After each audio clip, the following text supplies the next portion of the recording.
Hello दोस्तों, नमस्कार। Exist academy में आप सभी का हार्दिक स्वागत एवं हार्दिक अभिनंदन है। जैसा कि आप लोग जानते हैं, हिंदी की यह एक नई श्रृंखला चल रही है। इस श्रृंखला में उत्तर प्रदेश पुलिस और सभी एक दिवसीय एग्जामों के लिए यह हिंदी का बैच आपके लिए सहायक सिद्ध होगा।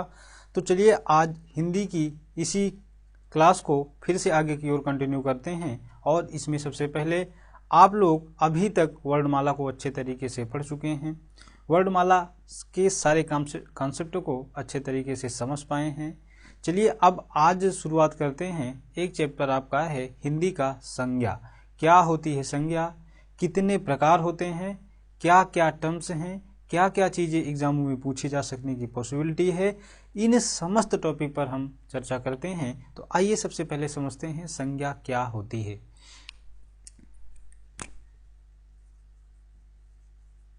सबसे पहले समझते हैं संज्ञा क्या होती है। तो संज्ञा किसी भी वस्तु का, किसी व्यक्ति, स्थान आदि का बोध कराती है। जैसे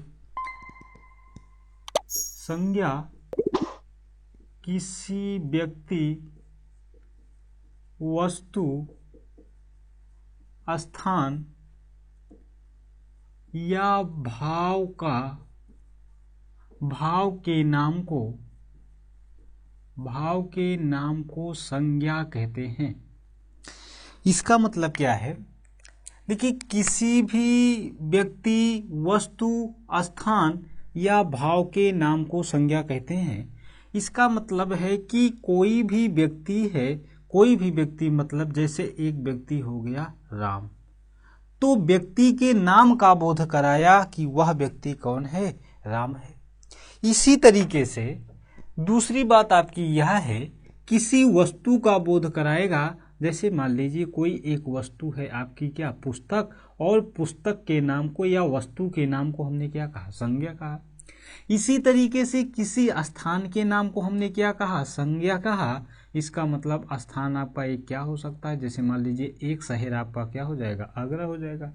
और भाव की बात करेंगे तो भाव में आपका क्या आ जाता है, जैसे हमने एक आपका देख लिया प्रेम देख लिया, दूसरा सुख देख लिया, इसी तरीके से हमने क्या देख लिया, दुख देख लिया। बात आप लोग समझ पा रहे हैं। संज्ञा की परिभाषा यह होती है, किसी वस्तु, व्यक्ति, स्थान या भाव के नाम को संज्ञा कहते हैं। वही चीजें हम आपको समझाए कि किसी व्यक्ति का मतलब जैसे व्यक्ति का नाम क्या हो गया, राम हो गया। किसी वस्तु, तो वस्तु का नाम मान लीजिए कोई एक पुस्तक है। कोई स्थान का नाम, इसका मतलब स्थान क्या है, आगरा है। और कोई भाव का नाम अर्थात प्रेम है, दुख है, सुख है, ये क्या है, भाव है। तो मेरे दोस्त, ये जो आपको इतना सारा नाम दिखाया गया है, यही नाम का जो बोध कराता है वही आपकी क्या होती है, संज्ञा होती है। क्या आप लोग डिफिनीशन समझ पाए? क्या संज्ञा की डिफिनीशन आप लोग समझ पाए?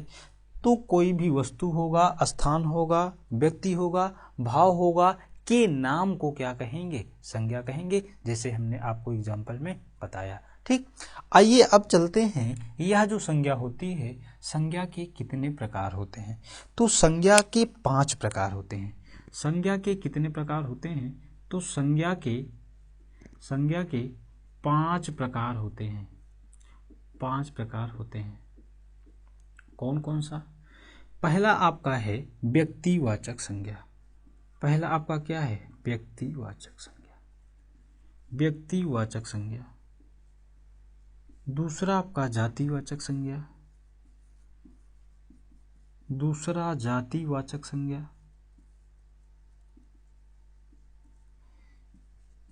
तीसरा समूहवाचक संज्ञा। चौथा भाववाचक संज्ञा, भाववाचक संज्ञा। और एक लास्ट में आपका पदार्थवाचक संज्ञा, पदार्थवाचक संज्ञा। ये आपकी 5 प्रकार की संज्ञा होती है। ये आपकी 5 प्रकार की संज्ञा होती है। आप इसको क्या करेंगे, नोट कर लेंगे। संज्ञा और क्वेश्चन कर सकता है कि संज्ञा कितने प्रकार की होती है। तो संज्ञा 5 प्रकार की होती है और पांचों के नाम हमने लिख दिया। आइए सबसे पहले हम समझते हैं व्यक्तिवाचक संज्ञा के बारे में।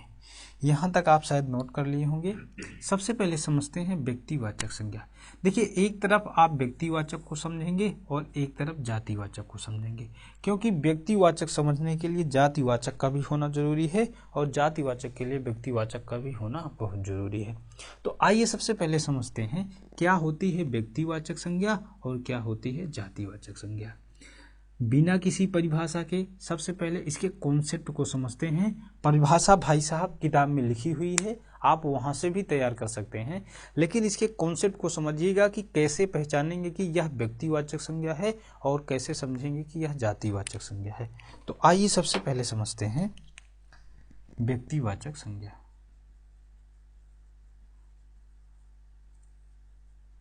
व्यक्तिवाचक संज्ञा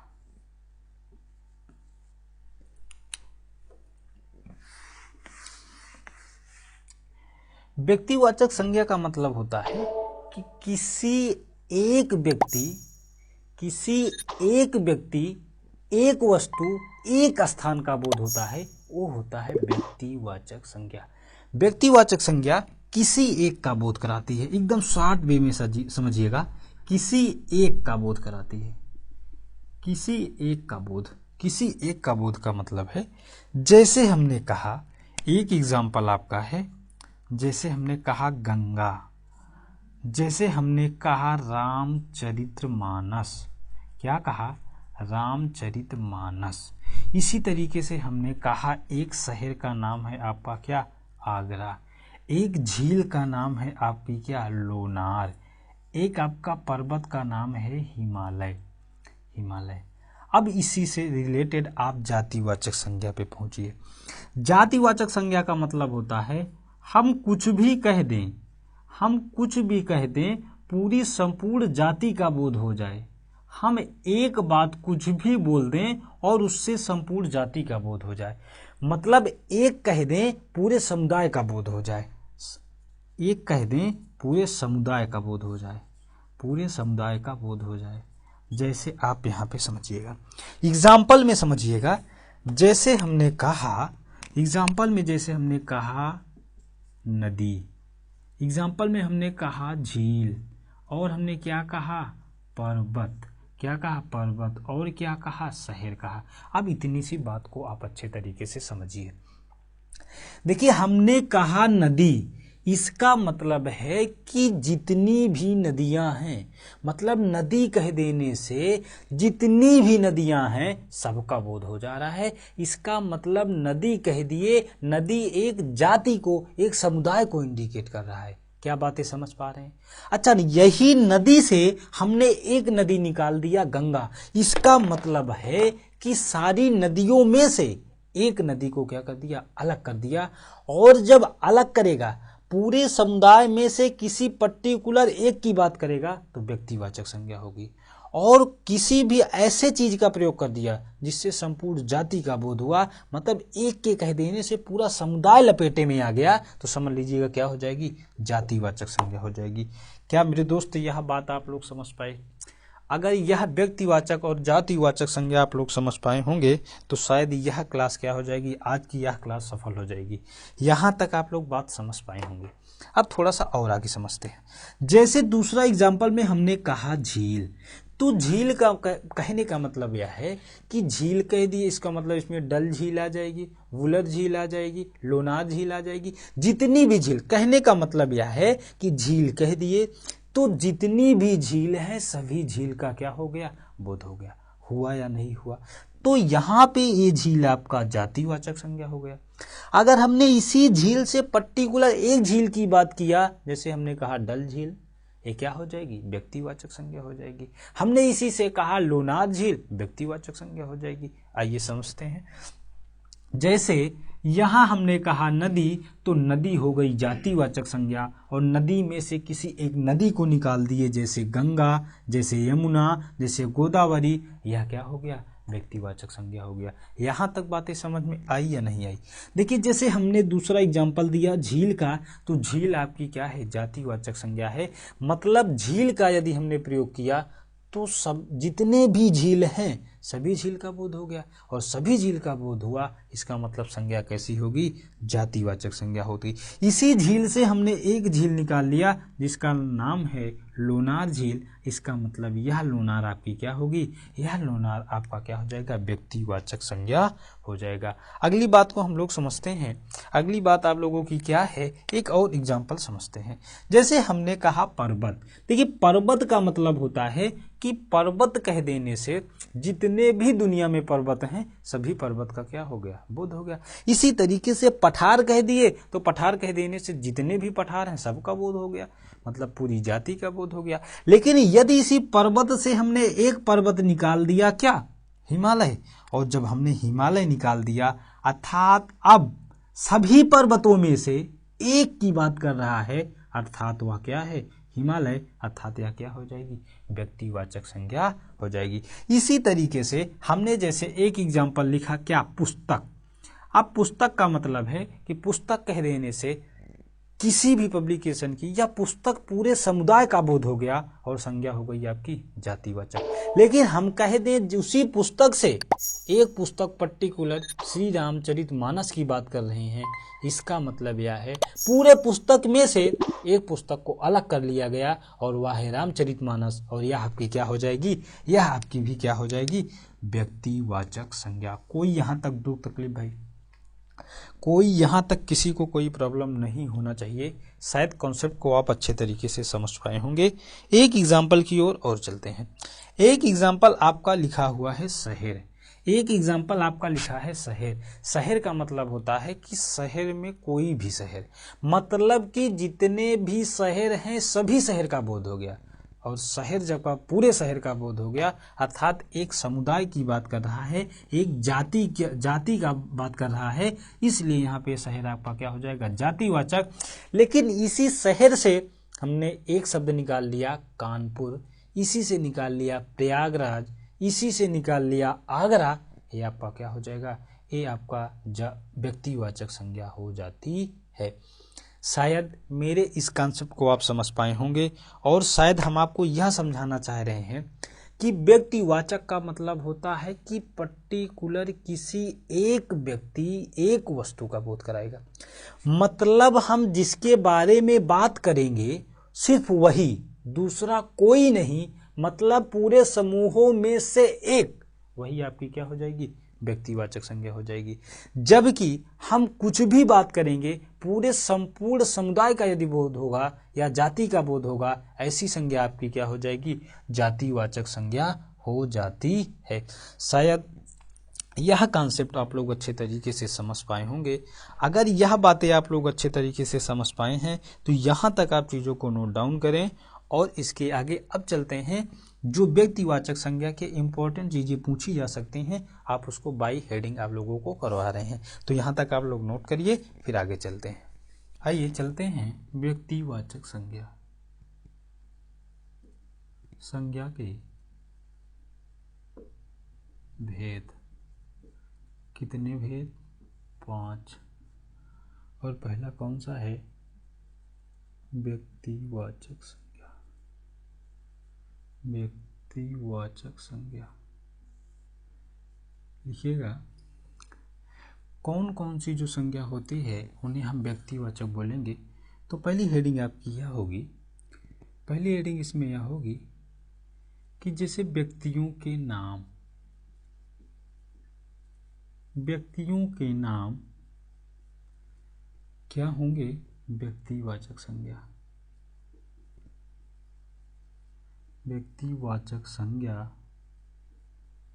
होती है।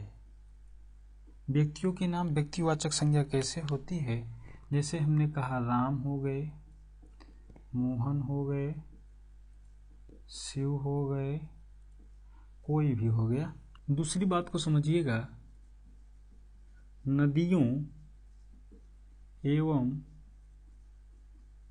पर्वतों के नाम, ये भी आपके क्या होंगे, ये भी आपके व्यक्तिवाचक संज्ञा होती है।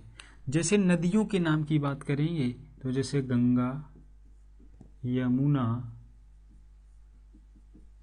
गोदावरी,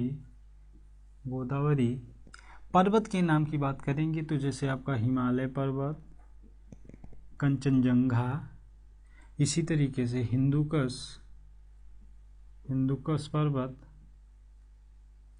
ये सभी आपके क्या हो जाएंगे, ये सभी क्या हो जाएंगे, व्यक्तिवाचक संज्ञा। देखिए हमने बताया जब नदी की बात करेगा तो पूरे समुदाय का बोध करा रहा है, ये आपका क्या हो जाएगा, जातिवाचक संज्ञा। लेकिन पर्टिकुलर जब नाम दे दिया जाएगा तो ये क्या हो जाएगा आपका, ये आपका हो जाएगा व्यक्तिवाचक संज्ञा। अगली बात चलते हैं, राष्ट्रीय पर्व एवं त्योहारों के नाम। बार बार हम व्यक्तिवाचक संज्ञा नहीं लिख रहे हैं, के नाम व्यक्तिवाचक संज्ञा होती है। देखिए राष्ट्रीय पर्व का मतलब क्या होता है, जैसे हम लिख दें 26 जनवरी, 15 अगस्त। इसी तरीके से त्यौहार का मतलब क्या हो सकता है भाई, दिवाली हो सकता है, दीपावली हो सकता है, रक्षाबंधन हो सकता है, होली दशहरा हो सकता है कि नहीं। ये सभी आपकी क्या हैं, ये सभी आपकी क्या हो जाएंगी, व्यक्तिवाचक संज्ञा हो जाती है। अगला हो जाएगा दिन, माह, वर्ष के नाम। ये भी आपके क्या हो जाएंगे, ये भी आपके व्यक्तिवाचक संज्ञा हो जाएंगे। कैसे, जैसे दिन की बात करेंगे तो दिन में क्या हो सकता है, सोमवार हो सकता है, मंगलवार हो सकता है, बुधवार हो सकता है। माह की बात करेंगे तो जैसे अप्रैल हो सकता है, अप्रैल हो जाएगा, मई जून जुलाई हो जाएगा, कुछ भी। इसी तरीके से वर्ष की बात करेंगे तो 2021 हो सकता है, 2022 हो सकता है, 2023 हो सकता है। ठीक, ये सभी आपके क्या हो जाएंगे, ये सभी व्यक्तिवाचक संज्ञा के अंतर्गत आते हैं। जैसे देखिए दिन की बात करेंगे, अगर केवल दिन लिखा रहेगा तो इसका मतलब है सप्ताह के 7 दिन, इसका मतलब कोई दिन हो सकता है। अच्छा, दिन कह देने से पूरे दिन का बोध हुआ तो जातिवाचक, लेकिन पर्टिकुलर एक दिन निकाल लिया जैसे सोमवार मंगलवार तो ये आपका क्या हो जाएगा, व्यक्तिवाचक। इसी तरीके से माह की बात करेगा तो जैसे हमने कहा महीना या माह की बात किया, इसका मतलब 12 महीने आते हैं और 12 महीने से हमने निकाल लिया एक माह क्या, अप्रैल, इसका मतलब 12 माह में से एक माह को अलग कर लिया गया। इसी तरीके से वर्ष के नाम, अगर वर्ष की बात करेगा तो भाई इतने सारे वर्ष हैं, बहुत सारे वर्ष हैं, और वर्ष में से कोई एक वर्ष अलग कर लिया, 2021, 2020, 2024, ये आपका क्या हो जाएगा, ये आपके क्या हो जाएंगे, व्यक्तिवाचक संज्ञा हो जाएगी। यहाँ तक समझ में बात आई या नहीं। इसके बाद अगला आपको समझना है ऐतिहासिक घटना।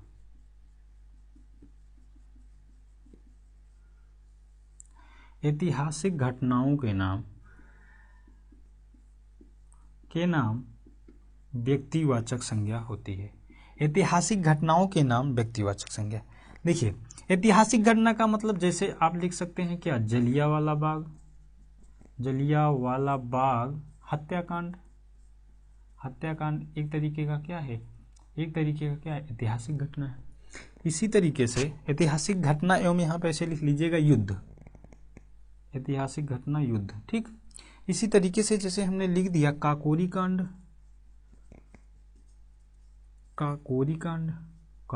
हमने लिख दिया। इसी तरीके से जैसे हमने लिख दिया बक्सर का युद्ध हो गया। इसी तरीके से कन्नौज बिलग्राम का युद्ध हो गया, तराइन का युद्ध हो गया, प्लासी का युद्ध हो जाएगा। ये सारी चीजें आपकी क्या हो जाएंगी, व्यक्तिवाचक संज्ञा होती है। देखिए यहाँ पे समझना है सारी चीजों को आपको कि देखिए अभी तक जितने भी टर्म्स आपको लिखवाए हैं या यूज किए हैं, आप देखिएगा कि इसमें अगर युद्ध की बात करेगा तो युद्ध तो बहुत सारे हुए हैं। अगर युद्ध में बक्सर का युद्ध अलग कर दिया जाए या प्लासी के युद्ध की बात किया जाए, इसका मतलब व्यक्तिवाचक की बात किया, पर्टिकुलर एक की बात किया। पूरे युद्धों में से एक युद्ध निकाल लिया गया, प्लासी का युद्ध। बातें समझ में आई। इसी तरीके से जैसे हमने कहा ऐतिहासिक घटना में, जैसे ऐतिहासिक घटना की बात करेंगे तो भाई बहुत सारी ऐतिहासिक घटनाएं हुई हैं, लेकिन हमने कह दिया जलियांवाला बाग, इसका मतलब जितनी भी ऐतिहासिक घटना थी उनमें से एक घटना को निकाल लिया, जलियांवाला बाग। ये हो जाएगा आपका क्या, व्यक्तिवाचक संज्ञा। शायद मेरे इस कॉन्सेप्ट को आप अच्छे तरीके से समझ पाए होंगे। आप चीज़ों को यहाँ से नोट करें। इसके बाद नेक्स्ट आपका चलते हैं जातिवाचक संज्ञा। आइए समझते हैं दूसरा जातिवाचक संज्ञा। जातिवाचक संज्ञा, देखिए जातिवाचक संज्ञा की परिभाषा, जातिवाचक संज्ञा वह संज्ञा होती है जो संपूर्ण जाति का बोध कराती है। ऐसे लिखिएगा, संपूर्ण जाति का बोध कराती है। संपूर्ण जाति का बोध कराती है। कैसे? जैसे एग्जाम्पल में समझिएगा। जैसे हमने कहा नदी, हमने कहा झील, हमने कहा पुस्तक, हमने कहा शहर, हमने कहा लड़का, ये सभी आपके क्या हैं? जातिवाचक संज्ञा ही तो हैं। कैसे? इसलिए है, जैसे हमने कहा नदी, तो नदी कह देने से सभी नदियों का बोध हुआ। सभी नदियों का क्या हुआ? बोध हुआ। जब सभी नदियों का बोध हुआ, इसका मतलब नदी जाति का बोध हुआ, इसलिए यहाँ पे क्या हो जाएगा? जातिवाचक संज्ञा। अब झील कह दिए, झील से क्या हो जाएगा? जितनी झीलें हैं सारी झील का क्या हो जाएगा? वर्णन हो जाएगा, तो संपूर्ण जाति का बोध करा रहा है। इसी तरीके से पुस्तक की बात करेंगे तो जितने भी दुनिया में पुस्तक हैं, शहर की बात करेगा तो जितने शहर हैं सबका बोध हो रहा है, और जितने लड़के हैं, लड़का की बात करेगा तो जितने भी लड़के हैं, इसका क्या हो जाएगा? ये सभी आपके जातिवाचक में आएंगे नहीं। नोट करके यहाँ पे लिख लीजिएगा, नोट करके आपको यह लिखना है कि पशु पक्षियों के नाम जातिवाचक संज्ञा होती है। पशु पक्षियों के नाम जातिवाचक संज्ञा होती है। क्या होती है? पशु पक्षियों के नाम जातिवाचक संज्ञा होती है। ठीक, जैसे एग्जाम्पल में समझ लेते हैं, मोर है, कोयल है, इसी तरीके से पशु में क्या हो जाएगा? गाय हो जाएगा। ये सभी आपके क्या हो जाएंगे? ये सभी आपके जातिवाचक संज्ञा होती है। चलिए, हम लोग पढ़ रहे थे भाववाचक संज्ञा, तो आइए अब समझते हैं जो यह भाववाचक संज्ञा है। बहुत सारी ऐसी भी संज्ञा होती है जो आपका सर्वनाम से बनती है, विशेषण से बनती है, अव्यय से बनती है। तो सबसे पहले समझते हैं, एक तरफ आप लोग बनाइएगा अव्यय और एक तरफ आप लोग बनाइएगा क्या? भाववाचक संज्ञा, मतलब अव्यय से भाववाचक संज्ञा। तो सबसे पहले समझते हैं, यह जो अव्यय होता है तो एक आपका शब्द होता है वाह वाह। वाह वाह का जो भाववाचक होता है वाह वाही होता है। इसी तरीके से शाबाश, एक अव्यय होता है शाबाश, और इससे बनता है शाबाशी। ठीक, देखिए शाबाशी का मतलब है, देखिए हमने बताया कि भाववाचक संज्ञा जो होती है यह चेहरे के हाव भाव को बताती है, और दूसरी बात आपको एक महसूस कराती है। इसका मतलब है कि ये आपका क्या है? वाह वाह है और ये वाह वाही है। जैसे मान लीजिए आपको कोई भी व्यक्ति, आप कोई अच्छा काम करें और कोई व्यक्ति आपको बोले शाबाश, शाबाशी दे आपको, तो क्या वह शाबाशी को आप देख पा रहे हैं? नहीं देख पा रहे हैं ना। ये एक अपने मन में एक भाव को उत्पन्न कर रहे हैं कि शाबाशी का मतलब होता है एक आपको अच्छा दिखाया जा रहा है, आपको महसूस कराया जा रहा है। क्या यह बातें समझ पाए? तो ये जो अव्यय होते हैं और अव्यय से कुछ भाववाचक संज्ञा बनती है। इसी तरीके से आइए समझते हैं, कुछ जो होती है संज्ञा, कुछ होते हैं जातिवाचक, तो जातिवाचक संज्ञा से भी क्या बनती है? भाववाचक संज्ञा बनती है। आइए समझते हैं कौन कौन सा है। एक आपका हो जाएगा लड़का, तो लड़का का मतलब हो जाएगा, लड़का एक जातिवाचक संज्ञा है, और जातिवाचक संज्ञा में हमने बताया था कि जातिवाचक का मतलब होगा एक कह दिया जाए, एक को कुछ भी कह दिया जाए और पूरे समुदाय को बता दिया जाए। जैसे लड़का कह देने से दुनिया भर में जितने भी लड़के हैं सबका बोध हो जा रहा है, इसका मतलब यह जातिवाचक संज्ञा। और इस जातिवाचक संज्ञा से क्या बनेगा? लड़कपन बन जाएगा। एक भाववाचक संज्ञा क्या बन जाएगा? लड़कपन बन जाएगा। बातें समझ में आई कि नहीं आई? इसी तरीके से एक आपका हो जाएगा स्त्री, और स्त्री से बन जाएगा क्या? स्त्रीत्व। बनेगा। इसी तरीके से आपका हो जाएगा मनुष्य, और मनुष्य बन जाएगा क्या, मनुष्यता। एक है आपका मानव, मानव भी एक क्या है, जातिवाचक, तो मानव से क्या बनेगा, मानवता बनेगा। ये इतनी जो जातिवाचक संज्ञा है। इसी तरीके से जल है तो जल से बनेगा उष्णता, क्या बनेगा, उष्णता। ये सारी इतनी क्या है, भाववाचक संज्ञाएं हैं जो जातिवाचक संज्ञा से बनती है। अब आ जाइए समझते हैं, कुछ ऐसे भी होते हैं जो सर्वनाम से बनते हैं।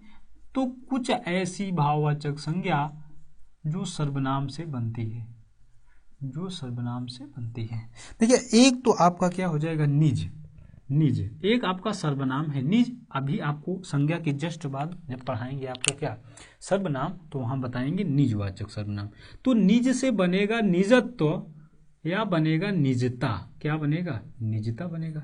एक सर्वनाम आपका है अपना, अपना से क्या हो जाएगा, अपनापन हो जाएगा, क्या हो जाएगा, अपनापन।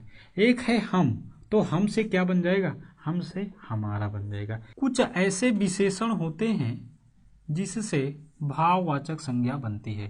तो विशेषण से भाववाचक संज्ञा, एक आपका हो जाएगा क्या, विद्वान। एक आपका हो जाएगा विद्वान, तो विद्वान से भाववाचक संज्ञा बनेगी विद्वता, क्या बनेगी, विद्वता बनेगी। एक है आपका क्या, सुंदर, तो सुंदर एक आपका विशेषण है और इससे बन जाएगा क्या, सुंदरता, क्या बनेगा, सुंदरता बन जाएगा। इसी तरीके से बनेगा लाल, लाल से क्या बन जाएगा, लालिमा बन जाएगा, लाल से लालिमा। और एक आपका है चोर, तो चोर से क्या बन जाएगा, चोरी। ये सभी आपकी क्या है, भाववाचक संज्ञाएं हैं। ये जो भाववाचक संज्ञा है यह विशेषण से बनी हुई है। एक तो आप और देख लेते हैं, कुछ ऐसी भी संज्ञा होती हैं जो क्रिया से भाववाचक संज्ञा बनती है। कुछ ऐसी भी भाववाचक संज्ञा है जो डायरेक्ट क्रिया से बनती है। तो कौन कौन सा बनता है, एक है आपका दौड़ना, तो दौड़ना से क्या हो जाएगा, दौड़ हो जाएगा, ठीक। एक है आपका चढ़ना, तो चढ़ना से आपका क्या हो जाएगा, चढ़ाई हो जाएगा। ये इतनी आपकी क्या है, भाववाचक संज्ञाएं हैं। ये इतनी आपकी भाववाचक संज्ञाएं हैं। शायद आप लोग यहाँ तक पूरी बात को अच्छे से समझ पाए होंगे। नोट पॉइंट में एक बात आप रखिएगा, कुछ यहाँ पे ऐसे लिखिएगा, कुछ भाववाचक संज्ञा, कुछ भाववाचक संज्ञा जो एग्जाम के लिए बहुत ही इंपॉर्टेंट है, और यहाँ पे नोट करेंगे। नोट क्या करेंगे, जैसे एक आपका हो जाएगा लघुत्व, एक हो जाएगा स्त्रीत्व, एक हो जाएगा लड़कपन, लड़कपन, एक हो जाएगा अपनापन, क्या हो जाएगा, अपनापन, एक हो जाएगा जवानी, एक हो जाएगा सुंदरता, एक हो जाएगा आपका शत्रुता, क्या हो जाएगा, शत्रुता, एक हो जाएगा माधुर्य, माधुर्य हो जाएगा। लघुत्व, स्त्रीत्व, लड़कपन, अपनापन, जवानी, सुंदरता, शत्रुता, माधुर्य, मनुष्यता, मानवता, राष्ट्रीयता, मिठास, मिठास, अच्छाई, ये सभी आपकी भाववाचक संज्ञा होती हैं जो आपके विभिन्न एग्जामों में पूछे जा सकने की संभावनाएं बनती हैं। कुछ भाववाचक जो संज्ञा नोट में लिखवाए हैं, इन चीज़ों को आप विशेष ध्यान रखेंगे, ये सारी चीज़ें एग्जाम में पूछी जा सकती हैं। एक आपका है लघुत्व, स्त्रीत्व, लड़कपन, अपनापन, जवानी, सुंदरता, शत्रुता, माधुर्य, मनुष्यता, राष्ट्रीयता, मिठास और अच्छाई। एक सेकंड बात आप लोग नोट करके यहां पे यह समझेंगे कि जिस संज्ञा में प्रत्यय लगा होता है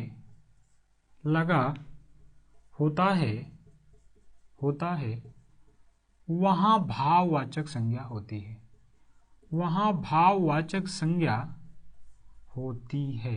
कैसे? प्रत्यय क्या होते हैं आगे बताएंगे। वे शब्दांश जो किसी भी शब्द के अंत में लगते हैं उसे हम प्रत्यय कहते हैं। एग्जाम्पल में समझेंगे। एक आपका एग्जाम्पल है, जैसे हमने लिखा स्त्रीत्व, हमने लिखा लघुत्व, हमने लिखा लड़कपन। लड़कपन, हमने लिखा शत्रुता, हमने लिखा वीरता, हमने और क्या लिखा, मिठास, मिठास, और हमने लिखा क्या, सुंदरता, सुंदरता, हमने क्या लिखा, अपनापन लिखा।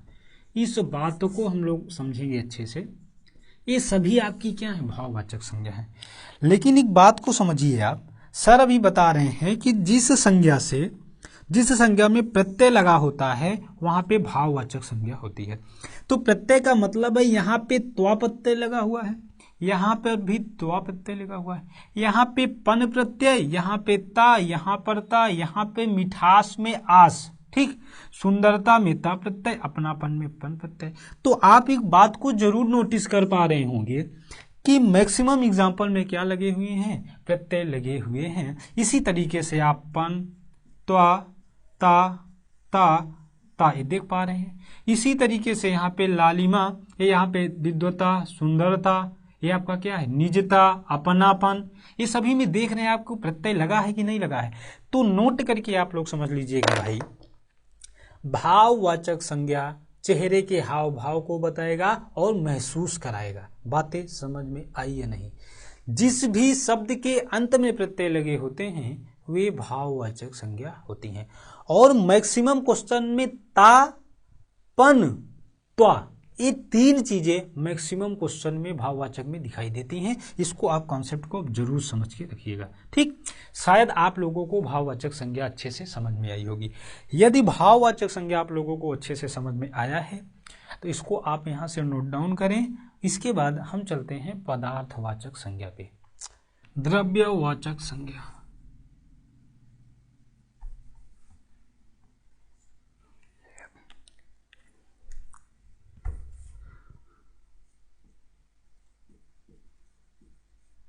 द्रव्यवाचक संज्ञा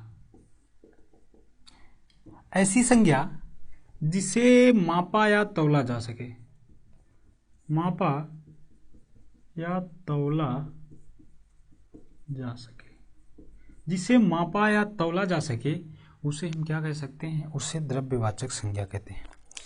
एक बात आप लोग नोट करके यहाँ पे समझेंगे, कोई भी यदि पदार्थ आपका द्रववाची होगा, द्रववाची कोई भी चीजें होंगी, और रत्न के नाम होंगे, रत्न कोई होगा, और कोई भी आपका क्या होगा, पदार्थ होगा, ये तीन चीजें आपकी क्या होंगी, ये तीन चीजें आपकी द्रव्यवाचक संज्ञा होती हैं।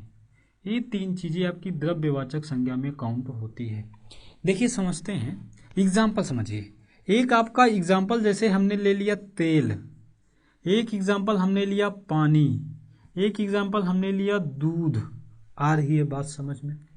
इसी तरीके से हमने लिखा हीरा, इसी तरीके से हमने लिखा मोती, इसी तरीके से हमने लिखा सोना, इसी तरीके से हमने लिखा चांदी, इसी तरीके से जैसे कुछ बातें और। एक आप लिखिएगा अनाज, क्या लिखेंगे, अनाज। एक लिखेंगे आप क्या, सब्जी, सब्जी। जैसे आपको समझना है, इधर आपका हो जाएगा गेहूं, इधर आपका हो जाएगा चावल, इसी तरीके से क्या हो जाएगा, चना हो जाएगा। ये सारे एग्जाम्पल आपके भाई साहब द्रव्यवाचक में आते हैं। देखिए क्वेश्चन कह रहा है द्रव्यवाचक संज्ञा जिसे मापा या तौला जा सके। तो मापा या तौला जा सके मतलब एक बात आप लोग ध्यान रखेंगे कि ये तेल है, पानी है, दूध है, इन सभी चीजों को हम क्या करते हैं, माप सकते हैं। जैसे अगर हम बाजार में तेल खरीदने जाते हैं तो इसे बोलते हैं हमें 1 लीटर चाहिए, 2 लीटर चाहिए, इसका मतलब है कि हम इसे माप सकते हैं। दूध की बात करेगा, इसको भी हम क्या कर सकते हैं, माप सकते हैं। तो जिसे मापा या तौला जा सकता है। अब आइए तौलते हैं किसे। देखिए हीरा की बात करेंगे, मोती, सोना और चांदी की बात करेंगे, सब भाई नाप के ही दिया जाता है। क्या करके दिया जाता है, माप कर ही दिया जाता है, ठीक। 10 ग्राम है, 2 ग्राम है, 3 ग्राम है, ये सब माप ही तो है। तो ये सारी चीजें आपकी क्या नाप तौल के अंतर्गत आती है। देखिए अनाज का मतलब है, जैसे हमने अनाज खरीदा क्या, गेहूं, हमने अनाज में क्या खरीदा, चावल, और अनाज में हमने क्या खरीदा, चना खरीदा। तो भाई साहब गेहूं तो तौल के ही मिलेगा, चावल तौल कर मिलेगा और चना भी तो तौल करके मिलेगा या नहीं मिलेगा। तो जिसे मापा या तौला जा सकता है वह द्रव्यवाचक संज्ञा होती है। इसी तरीके से बात करेंगे सब्जी।